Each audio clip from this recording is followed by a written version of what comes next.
જય સ્વામિનારાયણ. મંચસ્થ બિરાજમાન પૂજ્ય સંતો અને વાલા હરિભક્તો,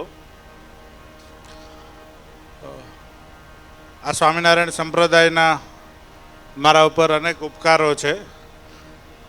રાજકોટ ગુરુકુલ અને મેમનગર ગુરુકુલનો હું વિદ્યાર્થી છું અને લગભગ છેલ્લા 35 વર્ષથી સ્વામિનારાયણ સંપ્રદાય સાથે હું જોડાયેલો છું.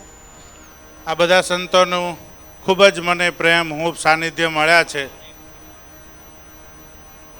ગઈકાલે જ મને પીએચડીની ડિગ્રી એવોર્ડ થઈ. મારો ટોપિક હતો ખાનગી સ્કૂલના કર્મચારીઓનું સ્ટ્રેસ મેનેજમેન્ટ. આજે લગભગ કોઈ પણ માણસને જોઈએ તો આપણે એ સ્ટ્રેસમાં કોઈને કોઈ કારણથી લઈને છે જ.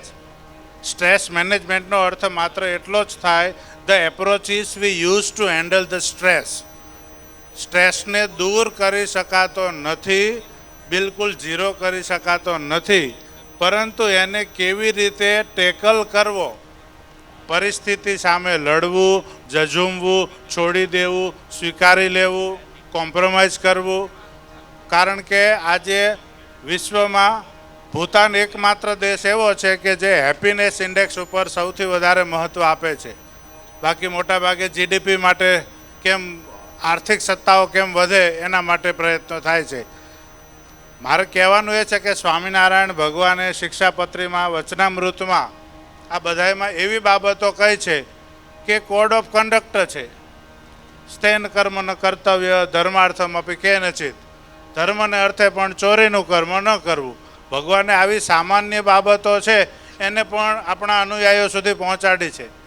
એટલે ભગવાન સ્વામિનારાયણના સિદ્ધાંતોમાં એ તાકાત છે કે સામાન્ય માણસ પણ જો એનું પાલન કરે તો એ દેવ જેવો પવિત્ર થઈ જાય છે.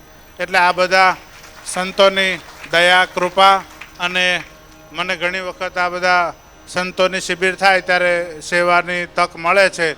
એટલે જ્યારે પણ અહીંયા વડતાલમાંથી આજ્ઞા થશે, પૂજ્ય સુખદેવ સ્વામી સાથે રહીને પણ મેં 6 વર્ષ નાર ગોકુલધામમાં પ્રિન્સિપાલ તરીકે સેવા આપી છે. સ્વામીની દ્રષ્ટિ ખૂબ વિશાળ છે, ખૂબ મોટું હૃદય છે, અને કેવી રીતે જન સમાજનું, સત્સંગ સમાજનું હિત થાય એવા આયોજન સતત આ બધા સંતો કરી રહ્યા હોય છે. એટલે શક્ય એટલો એમને સહકાર આપજો. Thank you very much. જય સ્વામિનારાયણ.